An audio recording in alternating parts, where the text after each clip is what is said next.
Hello friends, welcome to Day Trader Telugu and good evening. Sensex 1131 points gain ayi 75,301 దగ్గర close అయితే Nifty 325 points gain అయి 22,834 దగ్గర close అయింది. వెరాస్ bank Nifty 960 points gain అయి 49,314 దగ్గర close అయింది. అండ్ ఐఎమ్ స్ట్రాంగ్లీ కాన్ఫిడెంట్ ఇవాళ ఖచ్చితంగా మీరు మంచిగా లాభాల్లోనే ఉండింటారు. ఇవాళ చూస్తే small cap index 2.7%, mid cap index 2%, Nifty 1.5%, bank Nifty 2%, కొన్ని సెక్టార్లు 3% అబోవ్ దగ్గరగా కూడా పెరిగాయి. అదేంటి నిన్న ఎఫ్ఐఎస్ సెల్లింగ్ అంతలా ఉంది, ఎందుకు ఇవాళ మార్కెట్స్ పెరిగాయి? దీని రిలేటెడ్ గా డీటెయిల్డ్ గా మాట్లాడుకుందాం. అండ్ ఇలా పెరగడం ఏమైనా ట్రాపా, అలా పెరిగినట్లు పెరిగి మళ్ళీ పడిపోతాయా?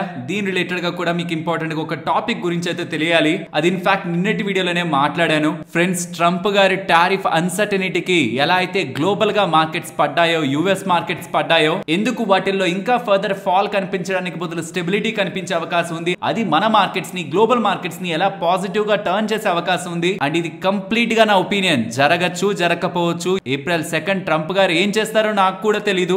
బట్ ఏప్రిల్ 2 తన వెనక్కి తగ్గేదానికి అవకాశం ఉంది. బికాస్ రీసెంట్ టైమ్స్ లో ప్రెస్ వాల్ కానీ అండ్ యుఎస్ రిలేటెడ్ గా తన కాన్ఫరెన్స్ నిర్వహిస్తున్నప్పుడు అడిగే క్వశ్చన్స్ లో తనకు సంబంధించిన కామర్స్ సెక్రటరీ అండ్ తనకు సంబంధించిన ట్రెజరీ సెక్రటరీ వీళ్ళందరికి సంబంధించిన రెసిషన్ రిలేటెడ్ గా and US economy slow down related గా క్వశ్చన్స్ వాళ్ళు గవర్నమెంట్ సైడ్ నుంచి ఫేస్ చేస్తూ ఉండడం, ఈసారి తను వెనక్కి తగ్గే ప్రయత్నం ఏదైనా జరుగుతుందని మార్కెట్ కి ముందుగానే అనిపిస్తే ఏప్రిల్ 2 కి ముందే మన మార్కెట్స్ పెరిగే అవకాశం ఉంటుంది. బట్ అది ప్రాబబిలిటీ, అది కంప్లీట్ గా జరుగుతుందని కూడా మనం అనుకోలేమనే దాని రిలేటెడ్ గా నేను ఏదైతే మీకు డేటా పాయింట్ ని షేర్ చేశానో మీరు గమనిస్తే వెస్ట్ టు ఈస్ట్ మనీ కొంత ఫ్లో అవుతున్నట్లయితే కనిపిస్తుంది క్లియర్ గా.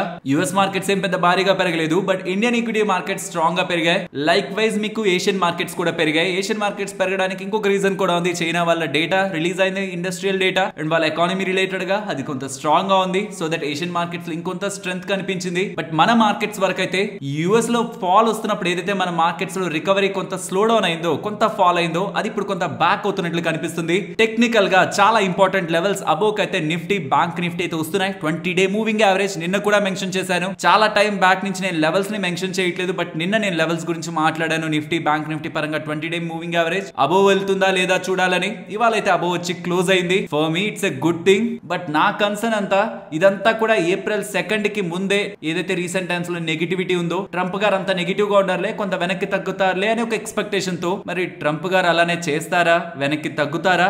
లేదు, మీరు ఎక్స్పెక్ట్ చేసేది ఏముంది, నేనేం చేయాలో నేనే డిసైడ్ చేస్తాను, మళ్ళీ అమెరికా గ్రేట్ అగైన్ అనే స్టేట్మెంట్ తో టారిఫ్లని వేసుకుంటూ పోతాననే హార్ష్ స్టేట్మెంట్స్ ఏమైనా చేస్తారా? సో దీని రిలేటెడ్ గా నేనేమనుకుంటున్నానంటే, కొద్ది రోజుల పాటు మార్కెట్ పెరిగిన ఏప్రిల్ 2 కి కొద్ది డేస్ 2 or 3 days ముందు నుంచి మార్కెట్ కొంత రేంజ్ బౌండ్ లోకి వెళ్ళి ఏప్రిల్ 2 తను ఏం మాట్లాడుతున్నారనే దాన్ని బట్టి నిజంగానే తను ఒక స్టెప్ వెనక్కి వేస్తున్నారా లేదనే కన్ఫర్మేషన్ మార్కెట్ తీసుకొని, if in case in between తన మైండ్ చేంజ్ అయి ఉంటే, నేనైతే చేంజ్ అయి ఉంటుంది, ఒక్క స్టెప్ అయినా వెనక్కి వెళ్ళేలానే ఆ మాటలు ఉంటాయి.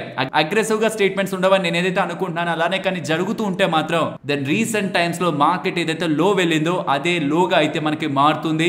ఎల్స్ ఈ లోపే తన వైఖరి ఇది కాదు, తను ఎప్పుడు స్ట్రాంగ్ గానే ఉన్నాను, నేను టారిఫ్లను వేస్తాను, మీరు ఎక్స్పెక్ట్ చేయడంలో ఏముంది, మీ ఎక్స్పెక్టేషన్స్ అలా పక్కన పెట్టండి, నేను ఇదే అనేలా ప్రూవ్ చేసుకుంటూ టారిఫ్ రిలేటెడ్ గా అన్సర్టనిటీ విధిస్తే మాత్రం మన మార్కెట్స్ పడతాయి, నేను ఒప్పుకుంటాను. బట్ మన మార్కెట్స్ అంటే ఎక్కువగా యుఎస్ మార్కెట్స్ పడతాయి, అక్కడ ఇంకా అన్సర్టనిటీ పెరుగుతుంది. మన మార్కెట్స్ కూడా పెరగడానికి బదులు పడే అవకాశం ఉంటుంది. స్మాల్ క్యాప్స్ ఇంకా ఎక్కువ పడే అవకాశం ఉంటుంది. బట్ ఇదంతా కూడా ఏప్రిల్ 2 లోపే మనకి సెటిల్ అయ్యే అవకాశం, ఏప్రిల్ 2 పాయింట్ కి సెటిల్ అయ్యే అవకాశం మార్కెట్స్ లో కనిపిస్తున్నాయి. అండ్ ఇదే సేమ్ టాపిక్ రిలేటెడ్ గా నిన్నటి వీడియోలో కూడా మాట్లాడుతూ, గోల్డ్ బాగా పెరిగింది, పీక్ లో ఉంది. ఒకవేళ తన అలాంటి స్టేట్మెంట్స్, తను ఒకవేళ ఉంటున్న అన్సర్టనిటీని, టారిఫ్ అన్సర్టనిటీని కొంత తగ్గించుకుంటారని మార్కెట్ కనిపిస్తుంటే, ఇప్పటి వరకు గోల్డ్ ఏదైతే పెరిగిందో అది కొంత కూల్ ఆఫ్ అయి రేంజ్ బౌండ్ లోకి వెళ్లే అవకాశం కూడా ఉంది. కాబట్టి ఇప్పుడు గోల్డ్ కొంటున్న వాళ్ళు ట్రంప్ గారి స్ట్రెంత్ తో పెరిగిన గోల్డ్ అండ్ ఇతర మెటల్స్ ని ఏప్రిల్ 2 వరకు కొంత వేచి చూడాలి. ఏప్రిల్ 2 కా నిజంగానే తను ఇంకా అన్సర్టైన్ గా టారిఫ్ రిలేటెడ్ గా స్టేట్మెంట్స్ చేసి, యూరోప్ వాళ్ళు అండ్ ఇతర కంట్రీస్ లైక్ చైనా వాళ్ళు కూడా మేము కూడా టారిఫ్లు వేస్తామని చెప్పి ఒక ట్రేడ్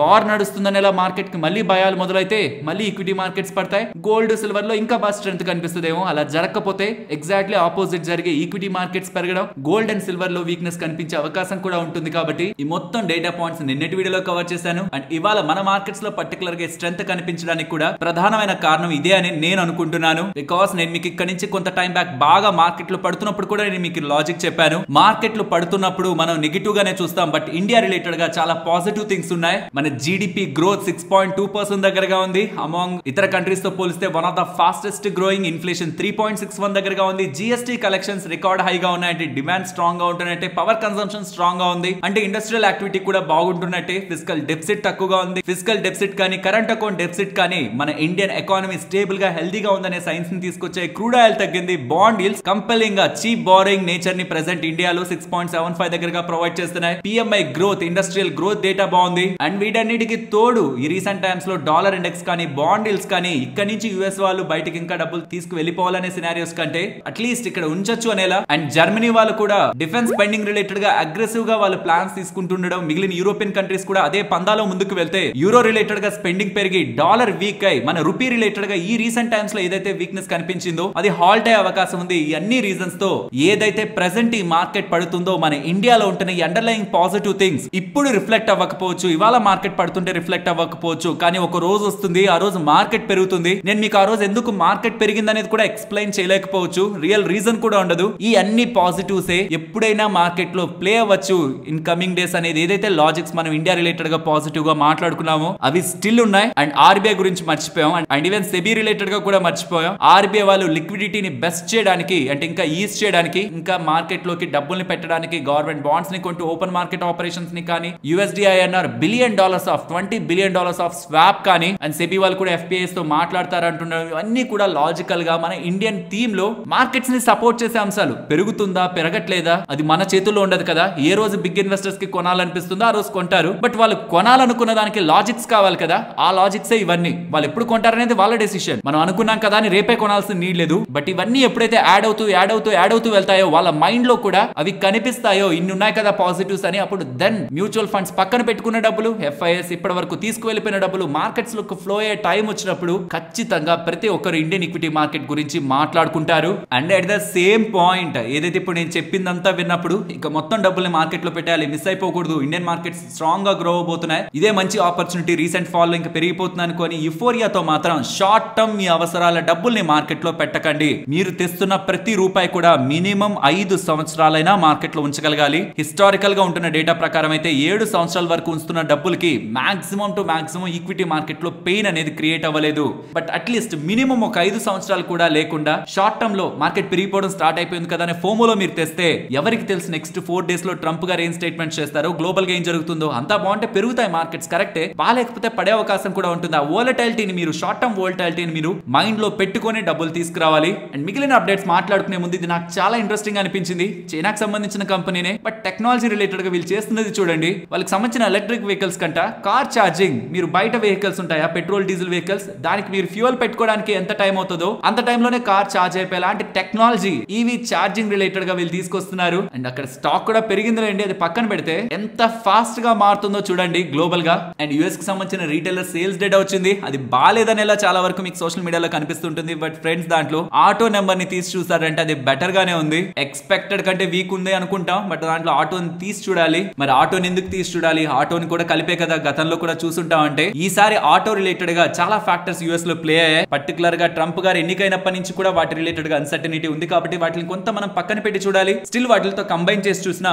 మిక్స్డ్ గా ఉంది, కానీ వీక్ గా యుఎస్ కి సంబంధించిన రీటైల్ సేల్స్ డేటా లేదు. And main event US fed event ఈ వెనస్డే ఉంది, అంటే 19th రేపు ఉంది. అండ్ బ్యాంక్ ఆఫ్ జపాన్ కానీ బ్యాంక్ ఆఫ్ ఇంగ్లాండ్ కానీ వీళ్ళందరికీ కూడా మీటింగ్స్ అయితే అప్డేట్ అవుతాయి. Mostly bank of Japan related గా ఇవాళ, బ్యాంక్ ఆఫ్ ఇంగ్లాండ్ రిలేటెడ్ గా థర్స్డే వస్తుంది. But for my best knowledge bank of Japan కానీ బ్యాంక్ ఆఫ్ ఇంగ్లాండ్ కానీ యుఎస్ కి సంబంధించిన యుఎస్ ఫెడ్ వాళ్ళు కానీ ఎవ్వరు కూడా వడ్డీ రేట్లని పెంచరు, తగ్గించరు. మోస్ట్లీ అందరూ హోల్డ్ లోనే పెడతారు, ఎందుకంటే జపాన్ రిలేటెడ్ గా యాక్టివిటీ మంచిగానే పెరుగుతుంది. బట్ స్టిల్ ఈ పాయింట్ లో వాళ్ళు యాక్షన్ అయితే తీసుకోరు. ఇంగ్లాండ్ రిలేటెడ్ గా ఆల్రెడీ తీసుకున్నారు, మళ్ళీ దాంట్లో అక్కడ డెసిషన్స్ ని మార్చుకోవాలనుకోరు. అండ్ రీసెంట్ గా స్పెండింగ్ రిలేటెడ్ గా కూడా వాళ్ళు ప్లాన్స్ ని మారుస్తున్నారు కాబట్టి ఈ పాయింట్ లో వాళ్ళు హోల్డ్ చేస్తారు ఇంట్రెస్ట్ రేట్స్ ని. అండ్ యుఎస్ ఫెడ్ వాళ్ళు కూడా మై బెస్ట్ నాలెడ్జ్ ఎటువంటి యాక్షన్ కూడా తీసుకోరు. బట్ ఏం కామెంట్స్ ఉంటాయనేది అయితే నేను అబ్జర్వ్ చేస్తున్నాను, పర్టికులర్ గా ఇన్ఫ్లేషన్ పరంగా and coming interest rates cut related గా. And while coming to FIS data friends, ఇది ఎలా అయిపోతుందంటే 7 వరకు వెయిట్ చేస్తున్నాను, డేటా రావట్లేదు. 7:05 7:10 కి వస్తుంది. ఇప్పుడు అప్పటి వరకు వెయిట్ చేద్దామన్నా కొన్నిసార్లు 7:30 7:45 కి వస్తుంది. నిన్న 4,488 crore సెల్లింగ్ వచ్చింది.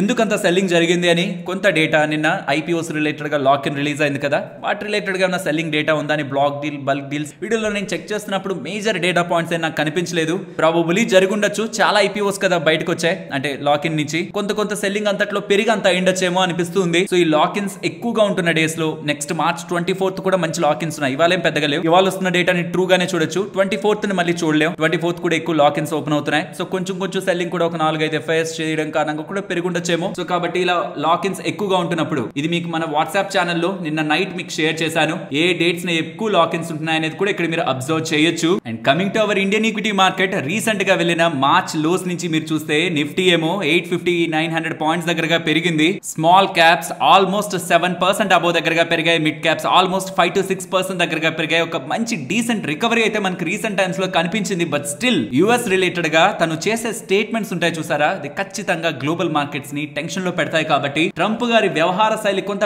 బెటర్ అయింది అని ఒక ఎక్స్పెక్టేషన్ ఎప్పుడైతే మార్కెట్ లో బిల్డ్ అవుతుందో, అంటే అది మీకు నాకు అందరికీ ఫైనాన్షియల్ ప్లాట్ఫామ్స్ ద్వారా ఎప్పుడైతే అర్థమైపోతుందో ఆ టైంకే ఇక్కడున్న మార్కెట్స్ ఖచ్చితంగా ఇంకా బాగా పెరిగి ఉంటాయి. నేను అందుకే నిన్నటి వీడియోలో ఇది నా ఒపీనియన్, జరిగే రోజు ఒక రోజు వస్తుంది చూసారా, ఆ రోజు ఖచ్చితంగా మార్కెట్స్ ఇక్కడ నుంచి ఇంకా బాగానే పెరిగి అందరికి అర్థమయ్యా అనుకున్న రోజు కన్సాలిడేట్ అవుతాయి. బట్ ఇలా జరగచ్చు అనే ఒక ఎక్స్పెక్టేషన్ ఎప్పుడైతే మార్కెట్ లో ఉంటుందో అక్కడి నుంచి అది జరిగేదానికి ఫైనల్ డే అనేది ఉంటుందా, దానికి ముందు వరకు కొంతవరకు పెరిగి ఆడే కొంత వెయిట్ చేసి తను ఎప్పుడైతే వెనక్కి తగ్గుతున్నారని అర్థమవుతుందో ఆ రోజు కొంచెం పెరిగినట్లు పెరిగి ముందు నుంచే ఆ ఎక్స్పెక్టేషన్స్ తోనే పెరిగి ఉంటుంది. కాబట్టి అక్కడి నుంచి కొన్ని డేస్ పాటు కన్సాలిడేట్ అయ్యి మళ్ళీ మన మార్కెట్స్ మ్యాక్రో ఎకనామిక్ డేటాతో, రిజల్ట్స్ తో, ఫండమెంటల్స్ తో పెరిగే అవకాశం నాకు ఇండియన్ ఈక్విటీ మార్కెట్స్ రిలేటెడ్ గా కనిపిస్తుంది. ఇది ప్యూర్లీ నా ఒపీనియన్. నేను అందుకే ఇందాక చెప్పాను, ఎవరైనా మార్కెట్ లో ఇన్వెస్ట్మెంట్ చేయాలనుకుంటే పెరుగుతున్నప్పుడు అందరికీ కాన్ఫిడెన్స్ ఉంటుంది, పెరుగుతున్నప్పుడు అందరికీ స్ట్రెంత్ ఉంటుంది. బట్ పడుతున్నప్పుడు హోల్డ్ చేసిన వాళ్ళే రియల్ అయిన investor. In recent market fall కొన్ని వీక్ కంపెనీస్ నుంచి పక్కనకు వచ్చి వేరే కంపెనీస్ లో డబ్బులు పెట్టడం, పడినప్పుడు వాళ్ళ దగ్గర తోచినంత డబ్బులు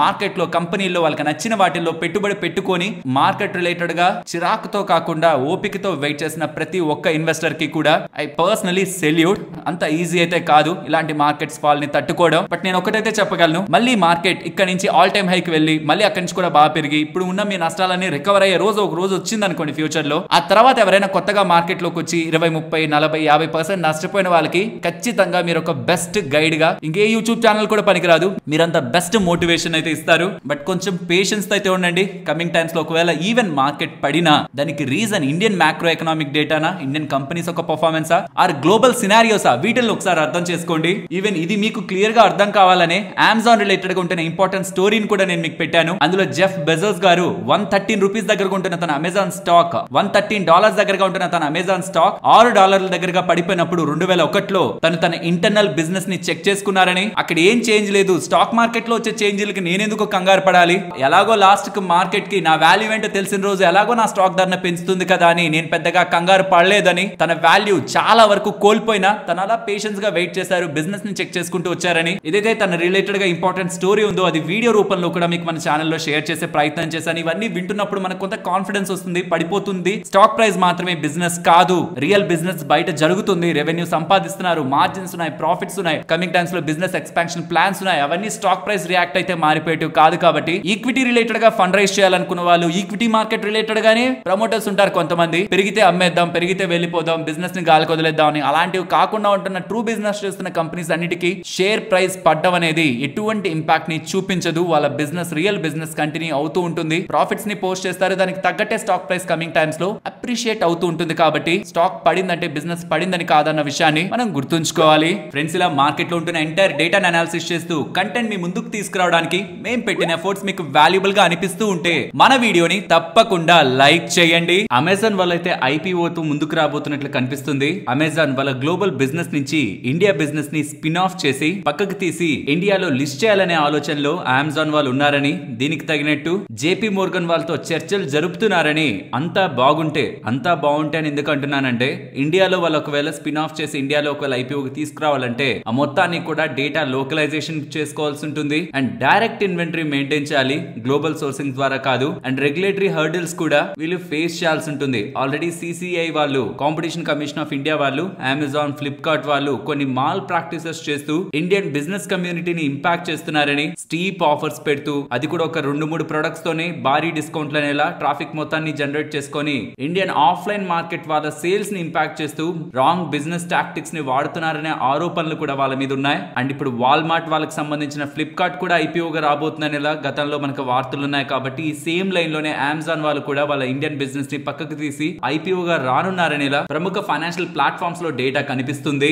ఫ్రెండ్స్ 2015 నుంచి ఇప్పటి వరకు రీసెంట్ ఫైనాన్షియల్ ఇయర్ వరకు కూడా బ్యాంక్స్ తాము ఇచ్చిన అప్పుల్ని రికవర్ చేసుకోలేక ఇవి ఇంకా డబ్బులు మనకి రావనుకొని మొత్తానికి రైట్ ఆఫ్ చేసిన లోన్స్ యొక్క విలువ 16,35,000 కోట్లని గత 10 సంవత్సరాల్లో బ్యాంక్స్ కోల్పోయిన మొత్తం డబ్బులు విలువిదనేలా పార్లమెంట్ లో కేంద్ర ప్రభుత్వం వాళ్ళు అప్డేట్ చేస్తున్నట్లయితే డేటా కనిపిస్తుంది. మరి ఏ సంవత్సరంలో ఎక్కువగా అప్పుల్ని రైట్ ఆఫ్ చేశారు? నేను చూస్తున్నంత వరకు FY19 లో 2,36,000 కోట్ల దగ్గరగా ఎన్పిఎస్ ని మొండి బకాయిల్ని కొట్టేసినట్లు రైట్ ఆఫ్ చేసినట్లయితే కనిపిస్తుంది. గ్రాడ్యువల్ గా ఇది 15 నుంచి 16 కి, 16 నుంచి 17 కి, 18 కి, 19 కి పెరుగుతూ వచ్చింది. తర్వాత అక్కడి నుంచి మీరు చూస్తే 19 నుంచి 20 కి, 20 నుంచి 21 కి, 21 నుంచి 22 కి తగ్గుతూ వచ్చింది. మళ్ళీ 23 లో పెరిగింది, మళ్ళీ 24 లో కొంత తగ్గింది. ఓవరాల్ గా ఇచ్చిన అప్పులు తిరిగి తీసుకోలేక ఇంత పెద్ద మొత్తంలో రైట్ ఆఫ్స్ బ్యాంక్స్ నుంచి వచ్చిందనేలా డేటానైతే మనం గమనించొచ్చు. ఫ్రెండ్స్ ఇలా బ్యాంక్స్ రైట్ ఆఫ్ చేస్తే మనకేం నష్టం అని మనం అనుకుంటాం. బ్యాంక్స్ మళ్ళీ వాళ్ళ డబ్బుల్ని తిరిగి పొందడానికి ఇంకెక్కడి నుంచి మళ్ళీ రిటర్న్ ఎక్కువ తెచ్చుకోవచ్చని వేటి ఒకటి దాని మీద పెనాల్టీలు వేయడం కానీ, ఇంట్రెస్ట్ రేట్స్ ని కొంత హైయర్ గా ఉంచుకోవడం కానీ, అండ్ ఇన్ ఫ్యాక్ట్ కొన్ని కేసెస్ లో గవర్నమెంట్ ట్యాక్స్ పేయర్స్ మనీని కూడా బ్యాంక్స్ ని కాపాడడానికి వాడాల్సి ఉంటుంది. సో కాబట్టి ఇటు తిప్పి అటు తిప్పి ఏవైతే రైట్ ఆఫ్స్ జరుగుతుంటాయో అవి ప్రజల మీదే ఇండైరెక్ట్ గా భారాన్ని వేస్తూ ఉంటాయి. కాబట్టి ఎంత రైట్ ఆఫ్స్ ఎన్పిఎస్ రిలేటెడ్ గా తగ్గుతూ ఉంటే అది మనకి మన ఎకానమీకి కూడా అంత మంచిది. ఇదిలా ఉంటే బ్యాంకులు ఎవరైనా పనులు ఒకవేళ చేయాలనుకుంటుంటే కమింగ్ డేస్ లో పర్టికులర్ గా 24th and 25th, 24th అంటే మండే, 25th అంటే ట్యూస్డే అనమాట. అది యూజువల్ గా అది హాలిడే కాదు. బట్ ఆ రోజు బ్యాంక్స్ అన్నిటికి కూడా నేషన్ వైడ్ గా స్ట్రైక్ కి యూనియన్ పిలిపిస్తున్నట్లయితే అప్డేట్స్ కనిపిస్తున్నాయి. సో మేబీ ఎవరైనా ఆ రోజు బ్యాంక్ పనులు ఏమైనా పెట్టుకుంటే ముందుగా చేసుకోవడానికి ప్రయత్నించండి. బ్యాంక్ లో రిక్రూట్మెంట్ ని పెంచడానికి, టెంపరరీ ఎంప్లాయీస్ ని రెగ్యులరైజేషన్ చేయడానికి, 5 days మాత్రమే వీక్ లో పనిచేసేలా వర్క్ స్కెడ్యూల్ ని మార్చడానికి ఇలాంటి కీ డిమాండ్స్ తో యూనియన్ వాళ్ళు స్ట్రైక్ కి పిలిపించినట్లయితే కనిపిస్తుంది. మరి చూడాలి గవర్నమెంట్ దీనికి ఎలా అంగీకరిస్తుందని. బట్ నేను ఇవాళ ఈ అప్డేట్ ని మెన్షన్ చేయడానికి ఆ రోజులో ఏమైనా పనులు పెట్టుకుంటే మాత్రం ఇబ్బంది పడతారు. దాని తర్వాతకైనా దాని ముందుకైనా అడ్జస్ట్మెంట్ చేసుకోండి. మార్చి 24, 25 మండే, ట్యూస్డే బ్యాంకుల్లో మీరు ఇబ్బంది ఫేస్ చేయకూడదు. ఫ్రెండ్స్ ఇలా న్యూస్ అప్డేట్స్ ని అనాలిసిస్ చేస్తూ మీ ముందుకి కంటెంట్ తీసుకురావడానికి మేం పెడుతున్న ఎఫర్ట్స్ మీకు వాల్యుబుల్ గా అనిపిస్తూ ఉంటే మన వీడియోని తప్పకుండా లైక్ చేయండి. ఎవరైనా మారుతి సుజుకి వాళ్ళ కార్లు కొనాలనుకుంటుంటే April 4th నుంచి 4% దగ్గరగా 4% దగ్గరగా వాళ్ళ కార్ ప్రైజులు పెరగబోతున్నాయన్న విషయాన్ని గుర్తుంచుకోవాలి. ఈ జనవరి 2025 నుంచి ఇప్పటికి రైజ్ చేస్తున్న దాంతో 3 సార్లు దగ్గరగా వీళ్ళు ధరలను పెంచుతున్నట్టు, వీళ్ళ input cost and operational expenses ని మెయింటైన్ చేయడం కోసం ప్రైస్ రివిజన్ చేస్తున్నట్టు across multiple models April 2025 beginning నుంచి ఈ ధరల పెంపు అనేది అమల్లోకి వస్తుందని మారుతి సుజుకి వాళ్ళు చెప్తున్నారు. ఫ్రెండ్స్ కొత్త లిస్ట్ ఇది. ఇవాళ మీరు గమనిస్తే IGIL రిలేటెడ్ గా లాక్ ఇన్ అయితే ఇవాళ రిలీజ్ అయింది. 3 month లాక్ ఇన్ రిలీజ్ అయింది. ఓపెనింగ్ మనకి రెడ్ లోనే ఉంది. మేబీ లాక్ ఇన్ ప్రెషర్ అనుకుంటా. బట్ దాని తర్వాత మార్కెట్ చాలా స్ట్రాంగ్ గా పెరిగింది కదా. దాంట్లో ఈ కంపెనీ కూడా 5% అప్పర్ సర్క్యూట్ లో క్లోజ్ అయింది. ఇది కాక నెక్స్ట్ ఏ రోజుల్లో ఏ కంపెనీలో ఒక లాక్ ఇన్ ఓపెన్ అవుతున్నాయి అనేది కూడా గమనించవచ్చు. 24th ఎక్కువగా కనిపిస్తున్నాయి. March 24th సనాతన్ టెక్స్టైల్స్ కానీ, Mamata machinery, DAM capital, Concord Enviro, Transrail, 25th Transrail లేండి, అలా 26th Senores pharma, Ventive hospitality, ఇవన్నిటి నేమ్స్ కనిపిస్తున్నాయి 3 month లాక్ ఇన్ లో. Even 24th 6 months lock in లో కూడా చాలా నేమ్స్ అయితే ఉన్నాయి. Samhi hotels and 25th Zaggle prepaid, ఇవన్నిటికీ ఆ డేస్ లాక్ ఇన్ ఓపెన్ అవుతుందన్న విషయాన్ని రీసెంట్ గా IPO లో ఇన్వెస్ట్ చేసిన వాళ్ళు గుర్తుంచుకోవాలి. ఇది మీరు వీలైతే స్క్రీన్ షాట్ తీయండి, లేదా డిస్క్రిప్షన్ కామెంట్ సెక్షన్ లో ఇస్తున్న లింక్ ద్వారా మీరు మన వాట్సాప్ ఛానల్లోకి వెళ్ళినా సరే నిన్న ఈ ఇమేజ్ మీకు మన ఛానల్లో అప్లోడ్ చేశాను. ఫ్రెండ్స్ సుమారుగా 23 సంవత్సరాల రిలేషన్ ఇవాల్టితో ఎండ్ అవబోతుంది బజాజ్ అలాగే అలయన్స్ గ్రూప్ కు సంబంధించి. ఇది చాలా ఇంపార్టెంట్ డీల్. ఇన్ఫాక్ట్ దీని రిలేటెడ్ గా జియో ఫైనాన్స్ రిలేటెడ్ గా కూడా రిలేషన్స్ అయితే మార్కెట్ పెడుతుంది. వీటన్నిటి గురించి డీటెయిల్డ్ గా మాట్లాడుకుందాం. బజాజ్ అండ్ అలయన్స్, బజాజ్ అనేది మన ఇండియన్ కంపెనీ, అలయన్స్ అనేది జర్మనీకి సంబంధించిన కంపెనీ. జర్మనీకి సంబంధించిన మల్టీనేషనల్ కంపెనీ. వాళ్ళు ఇన్సూరెన్స్ ని, అసెట్ మేనేజ్మెంట్ ని చేస్తూ ఉంటారు. ఆ మల్టీనేషనల్ కంపెనీతో బజాజ్ వాళ్ళు కంబైన్ అయి 2 కంపెనీల్ని ఫామ్ చేశారు. 2 జాయింట్ వెంచర్స్ ని ఫామ్ చేశారు. ఒకటేమో జనరల్ ఇన్సూరెన్స్, ఇంకొకటేమో లైఫ్ ఇన్సూరెన్స్. కాబట్టి మీరు చూడండి బజాజ్ అలయన్స్ అని కొట్టగానే మీకు గూగుల్లో best general insurance and life insurance అని 2 పేర్లు అండ్ తో సెపరేట్ అవుతున్నట్టు కనిపిస్తాయి. ఈ రెండిటికి సంబంధించి బజాజ్ వాళ్ళ దగ్గర మెజారిటీ వాటా ఉంది. 74% 30% వాటా బజాజ్ వాళ్ళ దగ్గరే ఉంది. వెరాస్ 26% వాటా both in general insurance and life insurance రెండు జాయింట్ వెంచర్స్ లో 26% వాటా ఈ అలయన్స్ గ్రూప్ జర్మనీకి సంబంధించిన కంపెనీ దగ్గర ఉంది. నాకు తెలిసి లాస్ట్ 23 ఇయర్స్ లో మల్టిపుల్ టైమ్స్ ఈ అలయన్స్ గ్రూప్ వాళ్ళు మేము వాటాని పెంచుకోవాలనుకుంటున్నాం, సీరియస్ గా మేము బిజినెస్ ని చూడాలనుకుంటున్నాం, మాకు వాటాని ఇవ్వండి అని చాలా సార్లు ప్రయత్నించారు. కానీ ఇప్పుడు కూడా వాళ్ళకి వాటా దొరకలేదు ఈ కంపెనీలో. వెరాస్ ఫైనలీ బజాజ్ గ్రూప్ వాళ్ళే ఈ అలయన్స్ వాటా ఏదైతే 26% in general insurance 26% in life insurance ఉందో దాన్ని కంప్లీట్ గా కొనేస్తున్నట్లయితే అప్డేట్స్ చేస్తున్నారు. అది మీకు స్క్రీన్ ముందు ఉంచుతున్నాను. 24,180 కోట్లు పెట్టి both in general insurance and life insurance వాటాని కొనేస్తున్నట్టు. ఒక్కొక్క దాంట్లో 26% ఉంది కదా, ఆ ఒక్కొక్క దాంట్లో 26% లో బజాజ్ హోల్డింగ్స్ వాళ్ళు 19.95% వాటా, బజాజ్ ఫైనాన్స్ వాళ్ళు 1% వాటా, వెరాజ్ జమన్ లాల్ సన్స్ వాళ్ళు 5% వాటా. ఇలా టోటల్ గా బజాజ్ గ్రూప్ 100% వాటాని కొనేస్తున్నట్లయితే ట్రాన్సాక్షన్ మనకు కనిపిస్తుంది. ఏం వాల్యుయేషన్స్ లో కొంటున్నారు? Attractive valuations. Life insurance business ని 1.84 time price to embedded value తో వీళ్ళు వాల్యూ చేస్తున్నారు, which is very attractive. And general insurance ని కూడా 4.9 టైమ్స్ తో ప్రైస్ టు బుక్ వాల్యూ లో చూస్తున్నారు. లిస్టెడ్ ప్లేయర్స్ కంటే చాలా మంచి డిస్కౌంట్ లోనే వీళ్ళు ఇప్పుడు ఇది కొంటున్నట్టు. వీళ్ళ ప్లాన్ అంతా నాకు తెలిసి ఏమవుతుందంటే ఇది కొంచెం మెచ్యూర్ చేసి FY27 ఆ పాయింట్ కి జనరల్ ఇన్సూరెన్స్ ని లైఫ్ ఇన్సూరెన్స్ ని మార్కెట్ లో లిస్ట్ చేసే అవకాశం ఉంది. నాకు తెలిసి వీళ్ళు ఎటువంటి స్ట్రాటజిక్ ఇన్వెస్టర్ కోసం కమింగ్ టైమ్స్ లో చూడరు. ప్రాబబుల్లీ ఇది good deal for Bajaj group. అది సరే, మరి స్టార్టింగ్ లో జియో ఫైనాన్షియల్ సర్వీసెస్ గురించి ఎందుకు ఎత్తారు అంటే జియో ఫైనాన్షియల్ సర్వీసెస్ లో కూడా ఇన్సూరెన్స్ బిజినెస్ ఉంది కదా, స్టార్ట్ చేయాలనుకుంటున్నారు కదా. అండ్ ది అలయన్స్ గ్రూప్ వాళ్ళు ఏదైతే వాళ్ళు అమ్మేశారో వాటాని, వాళ్ళకి ఏదైతే ఇప్పుడు డబ్బులు వచ్చిందో ఆ డబ్బుల్ని మళ్ళీ ఇండియాలోనే రీఇన్వెస్ట్ చేస్తారంటున్నారు. నేను మీకు చాలా టైం బ్యాక్ నుంచి చెప్తున్నాను, నుంచి ఫ్యూ డేస్ బ్యాక్ కూడా ఇండియా అనేది ఖచ్చితంగా growing economy. And A foreign company అయినా డబ్బులు పెట్టాలనుకుంటే అది ఇండియాలోనే పెట్టాలనుకుంటుంది. అలయన్స్ గ్రూప్ వాళ్ళు కూడా అమ్మేశారు కరెక్టే, బట్ ఆ డబ్బుల్ని కూడా తిరిగి ఇక్కడే పెట్టాలనుకుంటున్నారు. జియో వాళ్ళ దగ్గర స్పేస్ ఉంది. వాళ్ళు వాళ్ళ బిజినెస్ ని పెంచుకోవడానికి కొత్త ప్లేయర్స్ తో, ఆల్రెడీ ప్రూవెన్ ప్లేయర్స్ తో పార్ట్నర్షిప్ ఏర్పాటు చేసుకుంటున్నారు. బ్లాక్ రాక్ వాళ్ళతో చేసుకున్నారు and different players in different industries తో టైప్ అయి ముందుకు వెళ్తున్నారు. కాబట్టి ఇక్కడ ఒక పాసిబిలిటీ ఉంది. అది మేబీ 5% పాసిబిలిటీ అవ్వచ్చు, 95% పాసిబిలిటీ కాకపోవచ్చు. బట్ అలయన్స్ వాళ్ళ దగ్గర ఉన్న డబ్బులు అండ్ జియో వాళ్ళకి కావాల్సిన నీడ్ అండ్ ఎక్స్పర్టైజ్ రెండు అలయన్స్ వాళ్ళ దగ్గర ఉన్నాయి. కాబట్టి డబ్బులు ఉంది, ఎక్స్పర్టైజ్ ఉంది, ఆటోమేటిక్ గా వీళ్ళిద్దరు జాయింట్ వెంచర్ ఫామ్ చేసుకుంటే ఇద్దరికి లాభం ఉంటుంది. ప్రాబబిలిటీ ఉంది కాబట్టి జియో ఫైనాన్షియల్ పేరు రిలేటెడ్ గా కూడా ఇప్పుడు కొంత బజ్ మనం కమింగ్ టైమ్స్ లో వినే అవకాశం కూడా ఉంది. ప్రాబబిలిటీ మేబీ అది 5% ప్రాబబిలిటీ అవ్వచ్చు. బట్ ఒకవేళ అది అనౌన్స్ అయింది అనుకోండి, అదొక definitely good partnership. Let's wait and watch friends. ఈ రీసెంట్ టైమ్స్ లో కూడా ఎన్బిఎఫ్సి పరంగా quality NBFC, Bajaj Finance and గతంలో కూడా చాలా సార్లు వీళ్ళ బిజినెస్ గురించి, ఫండమెంటల్స్ గురించి, కంపెనీ గురించి ప్రస్తావించాను. కాబట్టి కమింగ్ డేస్ లో ఈ పర్టికులర్ బిజినెస్ రిలేటెడ్ గా ఉన్న అన్సర్టనిటీ గురించి మీకు క్లియర్ గా ఎక్స్ప్లెయిన్ చేయాలి. దీని కారణంగా స్టాక్ లో ఏదైనా ఫాల్ వచ్చింది అంటే మాత్రం అది నాకు తెలిసి మంచి అవకాశమే. ఎందుకు ఫాల్ వచ్చేదానికి పాసిబిలిటీ ఉంది? రీజన్ ఏంటంటే రాజీవ్ జైన్ గారు 2007 నుంచి ఈ కంపెనీలో సిఇఓగా, 2015 నుంచి ఈ కంపెనీలో మేనేజింగ్ డైరెక్టర్ గా తన బాధ్యతల్ని కొనసాగిస్తూ వస్తున్న ఈ రాజీవ్ జైన్ గారి పదవీ కాలం ఈ మార్చి 31 తో ముగియనుంది. ఇక్కడే పెద్ద ట్విస్ట్ అనేది రాబోతుంది. 2007 నుంచి సిఇఓగా ఉండి కంపెనీని నడిపిన వ్యక్తి ఖచ్చితంగా కంపెనీ నుంచి బయటికి వెళ్ళిపోతే స్టాక్ లో మనకి ప్రెషర్ కనిపించే అవకాశం ఉంది కదా. ఇదేమన్నా ఇప్పుడు మనకు తెలిసిన విషయమా? ఎప్పుడో తెలుసు కదా రాజీవ్ జైన్ గారు బయటకు వెళ్ళిపోతారని. దానికి ఆల్రెడీ స్టాక్ అడ్జస్ట్ అయి ఉంటుంది కదా. అంటే సంజీవ్ బజాజ్ గారు, ఈ బజాజ్ ఫిన్సర్వ్ కు సంబంధించిన చైర్మన్ అండ్ మేనేజింగ్ డైరెక్టర్ గారు రీసెంట్ గా చేస్తున్న కామెంట్స్ ఏంటంటే బజాజ్ ఫైనాన్స్ ఒక బోర్డ్ ఎండి రాజీవ్ జైన్ గారి పదవి కాలాన్ని ఆర్ తన రిలేషన్షిప్ విత్ బజాజ్ ఫైనాన్స్ ని ఎక్స్టెండ్ చేయాలనుకుంటుంది. తను ఎక్కడికి వెళ్ళబోవట్లేదు, బజాజ్ ఫైనాన్స్ తోనే ఉండబోతున్నారు. కాబట్టి కంగారు పడాల్సిన నీడ్ లేదని ఇలా క్లారిటీ ఇస్తుండడం కొంత బజాజ్ ఫైనాన్స్ షేర్ హోల్డర్స్ లో కాన్ఫిడెన్స్ అయితే నింపింది. బట్ క్వశ్చన్ అంతా ఏంటంటే ఇంకొక 2 రోజుల్లో ప్రాబబ్లీ బోర్డ్ మీట్ ఉండే అవకాశం ఉంది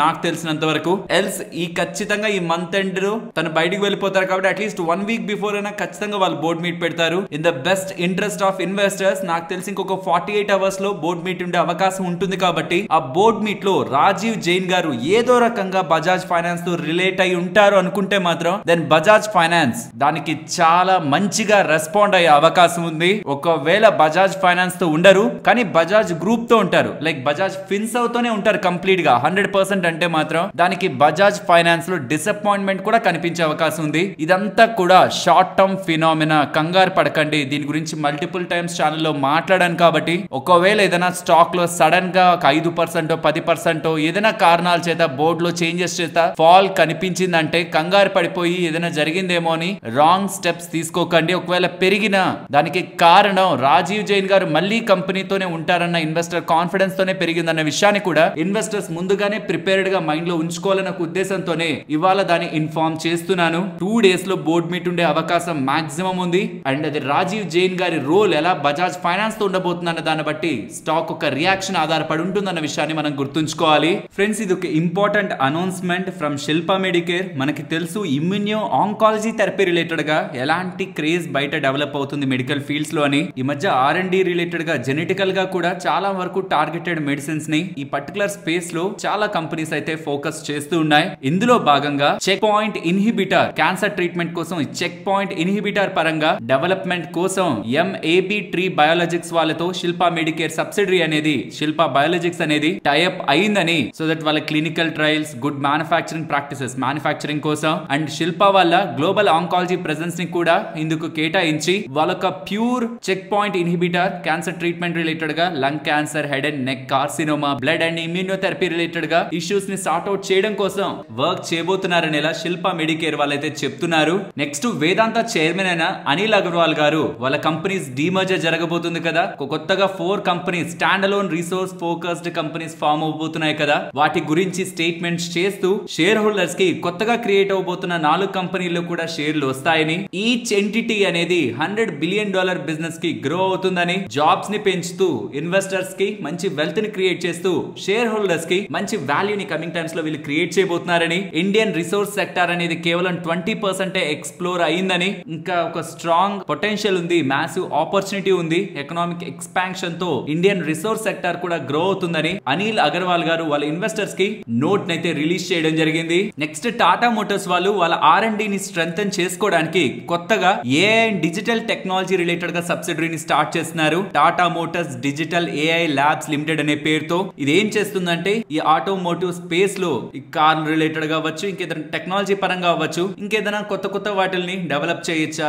ఇది ఏమైనా టాటా మోటార్స్ ఒక బిజినెస్ గ్రోత్ కి యూజ్ అవుతుందా, వాళ్ళ వెహికల్స్ ఇంకా స్ట్రెంథెన్ చేయొచ్చా అనే దాని మీద డిజిటల్ ట్రాన్స్ఫర్మేషన్ మీద వర్క్ చేస్తుందని ఇలా టాటా మోటార్స్ వాళ్ళు చెప్తున్నారు. నెక్స్ట్ IRCON అండ్ బాద్రీ రైల్ ఈ 2 కంపెనీస్ కలిసి ఉన్న జాయింట్ వెంచర్ కి 1096 కోట్ల విలువ చేసే EPC కాంట్రాక్ట్ షిలాంగ్ రిలేటెడ్ గా షిలాంగ్ సెక్రటరియట్ కాంప్లెక్స్ రిలేటెడ్ గా లభించింది. అందులో IRCON షేర్, ఎందుకంటే జాయింట్ వెంచర్ 2 కంపెనీలు అనుకున్నా, ఒకటి IRCON ఇంకొకటి బాద్రీ. అందులో బాద్రీ వాళ్ళదే ఎక్కువ పోర్షన్ అన్నమాట, 74% వాటా వాళ్ళదే, 26% వాటా IRCON ది. కాబట్టి 285 crores విలువ చేసే ప్రాజెక్ట్ షేర్ వీళ్ళకి వెళ్తుంది. ఇది నెక్స్ట్ 3 years లో కంప్లీట్ చేస్తారని చెప్తున్నారు. అలాగే రైట్స్ వాళ్ళు కూడా 90 crore విలువ చేసే ఆర్డర్ గెలుచుకున్నారని, ఇది నెక్స్ట్ 6 months లో కంప్లీట్ చేస్తారని కూడా చెప్తున్నారు. అండ్ ఈవెన్ వెల్స్పన్ కార్ప్ వాళ్ళు కూడా 2400 crore విలువ చేసే natural gas pipe line projects from USA నుంచి గెలుచుకున్నట్టు, దీంతో వీళ్ళ ఆర్డర్ బుక్ 20,000 crores కి వెళ్ళిందని, ఇప్పుడు గెలుచుకుంటేనే ఈ ఆర్డర్స్ ని FY 26 and 27 లో ఎగ్జిక్యూట్ చేస్తారని అప్డేట్స్ అయితే చేస్తున్నారు. US లో oil and gas market related గా ట్రంప్ గారు స్ట్రాంగ్ గా ప్లాన్ చేస్తున్నారు కదా, దానికి కావాల్సిన పైప్ లైన్ ప్రాజెక్ట్స్ రిలేటెడ్ గా ఈ మధ్య వెల్స్పన్ కార్ప్ వాళ్ళకైతే ఆర్డర్స్ రిపీటెడ్ గా వస్తున్నాయి. అండ్ ట్రాన్స్ఫార్మర్స్ అండ్ రెక్టిఫైర్స్ వాళ్ళకి 726 crores విలువ చేసే order Gujarat energy transmission corporation వాళ్ళ దగ్గర నుంచి లభించిందని, ఇది నెక్స్ట్ 18 months లో వీళ్ళు దీన్ని ఎగ్జిక్యూట్ చేస్తారని, ఇది auto transformers and bus reactors related గా వీళ్ళకి లభించిన ఆర్డర్ అని ఇలా చెప్తున్నారు. అండ్ మరొక ఇంట్రెస్టింగ్ వీడియోతో మళ్ళీ మీ ముందుకు వస్తాను. అంతవరకు టేక్ కేర్, జై హింద్.